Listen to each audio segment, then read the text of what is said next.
Article 370 ఇది కూడా మన ఆదిత్య ఎవరైతే ఉన్నారో, దురంధర్ తీసిన ఆదిత్య ఎవరైతే ఉన్నారో అతను ప్రొడ్యూస్ చేసిన సినిమాని. అండ్ యామి గౌతమ్ ఒక మెయిన్ లీడ్ పర్సన్గా చేయడం జరిగింది. ఈ సినిమా మెయిన్ ప్రిమైజ్ ఏంటంటే శ్రీలంకకి ఆర్టికల్ 370 అని చెప్పేసి, అంటే ప్రత్యేక హోదా, అంటే ప్రత్యేక కాన్స్టిట్యూషన్, దానికి ఇండియాతో సంబంధం లేకుండా దానికి special right, special constitution, special ఏదైతే ఉందో దాన్ని బీజేపీ గవర్నమెంట్ ఏదైతే ఉందో అది తీసేయడం కోసం తీసేసే దాంట్లో, అంటే ఇప్పుడు ఆల్రెడీ కాశ్మీర్ అంటే చాలా టఫ్ సిచ్యువేషన్, అంటే దాని నుంచి వచ్చే పర్యవసానాలు చాలా ఎక్కువ ఉంటాయి. అంటే కాశ్మీర్ని అంటే చిన్న ఏదైనా మాట అంటేనే చాలా గొడవలు జరిగిపోతాయి.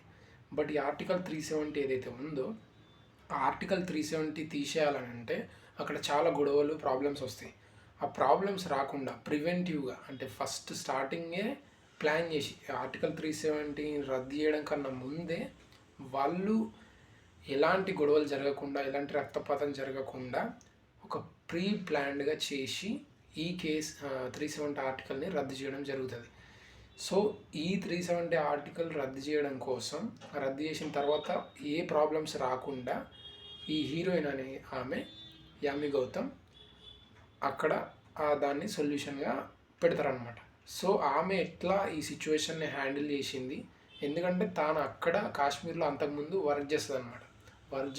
వర్క్ చేయడం మూలాన అక్కడ ఉన్న గ్రౌండ్ లెవెల్లో వచ్చే ప్రాబ్లమ్స్ అన్నిటినీ కూడా తను ఫస్ట్ కంట్రోల్లోకి తెచ్చుకొని దాని తర్వాత 370 ఆర్టికల్ రద్దు చేసేస్తారు.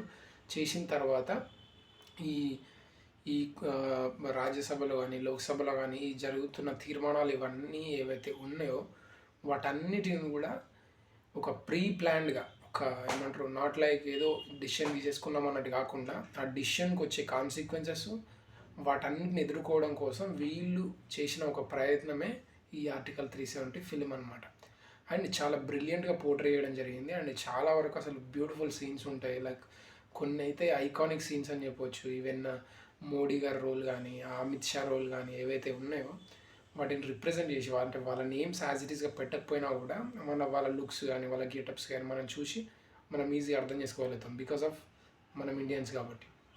సో అండ్ చాలా గూస్ బమ్ మూమెంట్స్ ఉంటాయి అండ్ చాలా బ్యూటిఫుల్గా క్యాప్చర్ చేసి, there is no other thing like, అంటే ఈ ఫిలిం చూసినప్పుడు మనకు ఆర్టికల్ 370 గురించి ఒక కరెక్ట్ అవగాహన వస్తుంది. అండ్ చాలామందికి ఇది ఒక ఆర్టికల్ 370 అండ్ ఇన్ఫ్యాక్ట్ రాజ్యాంగంలో ఉన్న చాలా యాక్ట్స్ అన్నీ కూడా చాలామందికి తెలియదు. బట్ ఒకవేళ కాశ్మీర్కి సంబంధించిన ఒక ఇన్ఫర్మేటివ్ కావచ్చు, ఒక నాలెడ్జ్ కనుక తెచ్చుకోవాలని అనుకుంటే this film is very good for that thing.